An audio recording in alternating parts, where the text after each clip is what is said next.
Ladies and gentlemen, if you'll take your seats, we can get this off to a good start. And good evening, and thank you so much for joining us for this exciting premiere of our new national television documentary, Locked Out: The Fall of Massive Resistance, which will air on PBS stations all around the country early in 2010. Thank you to Jody Kielbasa. Where is Jody? The head of our film festival, and everybody who works with him for featuring this film in the year's impressive lineup. Thanks also to Ann Carter with our Legacies Incorporated of Charlottesville for your help in publicizing this event.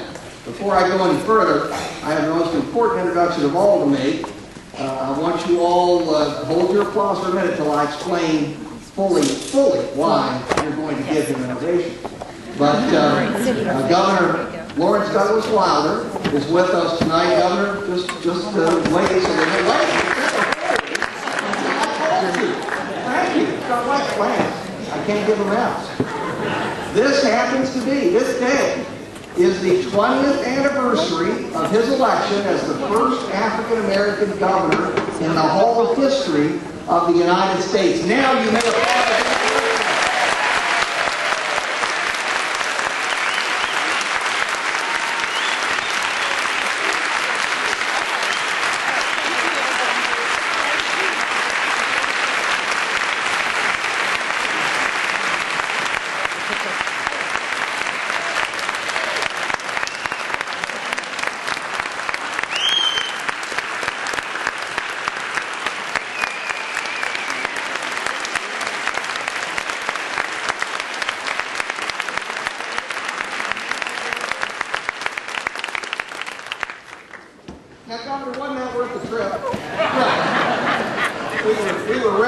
Backstage because we talked on the phone and then met later that evening, that historic evening, to talk over what precincts were out and to make sure there was no chance that opponent could catch up. And he didn't. And really, we look exactly the same except we're 20 years old. That's the only difference. Anyway, Governor Wilder is going to be with us for our post-premiere panel. We're also very fortunate tonight to be joined by many of the former students. Remember, they were elementary and high school students at the time of massive resistance, but they found themselves at a very early age on the front line of the fight to stop massive resistance. They were the students who were literally locked out of Virginia's public schools during this era. I want to ask all of them to stand now so they can be recognized with your applause.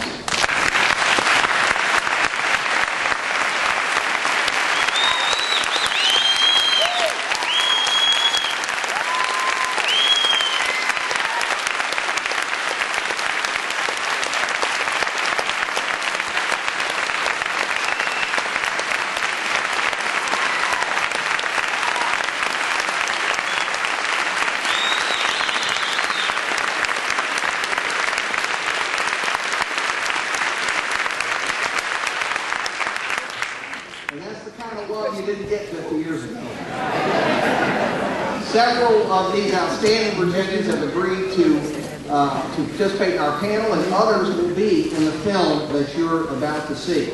This year's documentary is the latest in a long list of award-winning productions by the University of Virginia Center for Politics in partnership with the PBS Community Idea Stations.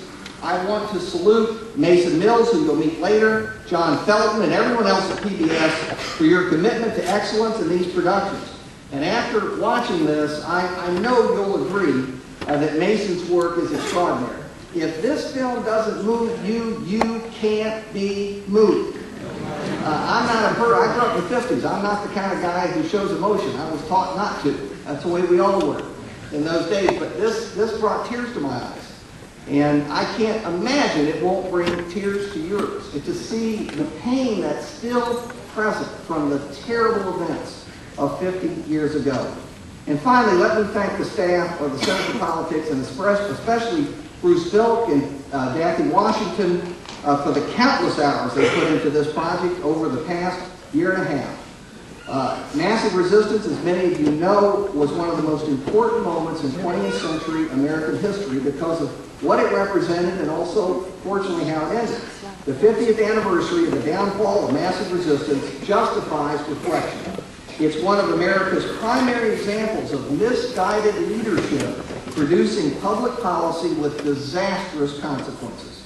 Massive resistance remains an indelible stain on the soul of this state, second only to slavery. The recovery from massive resistance is far from complete. As you'll see, in many ways these wounds are still fresh and painful, but it's important to remember these life-changing events and to learn from those events. The Center for Politics exists to promote citizen participation in politics and government. Unfortunately, too many people today neglect this important responsibility, by the way, as we saw on Tuesday, with the lowest voter turnout in modern Virginia history. By not participating, they take it for granted that these rights have always existed and always will. So they tune in or tune out at their leisure, and we know the results. The power of this documentary is that it takes us back to a time when these rights did not exist for a sizable portion of our population. Back to a time when government actively worked to deny not just voting rights and other civil rights to adults, but even what we now think of as the most basic right of all for children to attend the public school system and receive a quality education.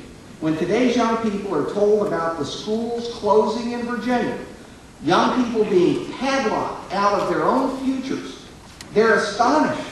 In retrospect, it really is almost unbelievable, even to those of us who lived through this era, to accept that public education ceased in order to prevent token desegregation. It wasn't even integration. It was token desegregation.